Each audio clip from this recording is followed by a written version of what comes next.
మీ అందరికీ నా హృదయపూర్వక వందనాలు. చెమ్మగలిగిన దేవుని పిల్లారా, మీరు హృదయాలు వెలిగించే మాటతో దేవుడు ఎక్కువనే ఈ మాటలు తీసుకుని మీ ఎద్దుకు వచ్చినాడు కనుక మీరు నేను కలిసి ప్రభు మాటలు చేస్తే మన హృదయాలు వెలిగించుకుందాం.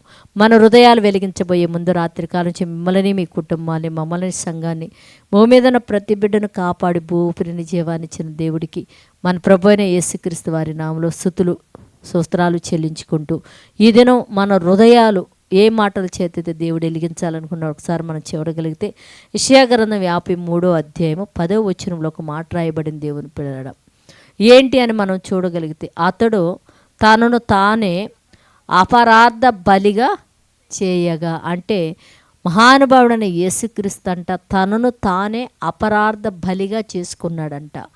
దేవుడు సంతానం అది చూశారంట. దేవుని పిల్లలు అంటే ఆయన సంతానం అది చూసినో అని రాయబడింది. అంటే అపరాధ బలిగా యేసుక్రీస్తు వారిని దేవుడు ఇచ్చినప్పుడు ఆయన సంతానం, దేవుని సంతానం అంతా ఆ మహానుభావుడైన యేసుక్రీస్తు వారి యొక్క బలియాగాన్ని చూస్తున్నారంట. దేవుని పిల్లలు ఎందుకు ఆ బలియాగం చూస్తున్నాడంటే, ఎందుకు ఈయన మన చనిపోయాడు కలువరి శిలువలోని ఒక్కళ్ళన్నా యోచించి, ఒక్కళ్ళైనా ఆలోచించి మహానుభావుడు వైపు తిరుగుతాడేమో అని దేవుడంట యేసుక్రీస్తు వారంట తనను తానే అపరాధ బలిగా చేసుకుంటే భూమి మీద ఉన్న మనందరం, దేవుని సంతానమైన మనందరం అంటే ఆ బలిని చూసామంట. దేవుని పిల్లరా, మరి ఆ బలిని చూసిన మీరందరూ కూడా యేసయ్యను సొంత రక్షకుడిగా అంగీకరించి దేవుని పిల్లరా ఆయన రక్తంలో మీ పాపాలు కొడుకొని పరలోకానికి వెళ్ళేవారిగా ఉన్నారా?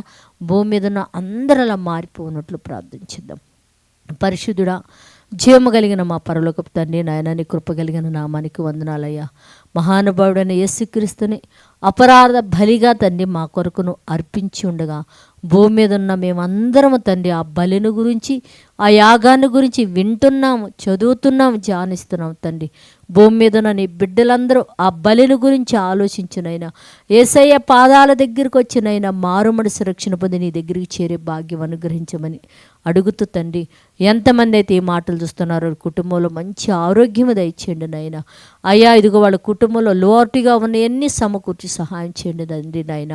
ఇదిగో తండ్రి బిడ్డల చదువుల నిమిత్తం, ఉద్యోగాల నిమిత్తం, వ్యాపారాల నిమిత్తం, పనుల నిమిత్తం బయటికి వెళ్ళి ఉండగా క్షేమంగా గృహానికి చేర్చే తండ్రి, మళ్ళా రాత్రికాలం అందరు కూర్చొని ఆత్మతో సత్యంతో నిన్ను ఆరాధించే భాగ్యం గురించి సహాయం చేయమని మా రక్షకుడు నీ కుమారుడు యేసయ్య పరిశుద్ధ నామములో ప్రార్థన అడుగుతున్నాము తండ్రి. ఆమెన్. మీ అందరికీ నా హృదయపూర్వక వందనములు, ధన్యవాదాలు.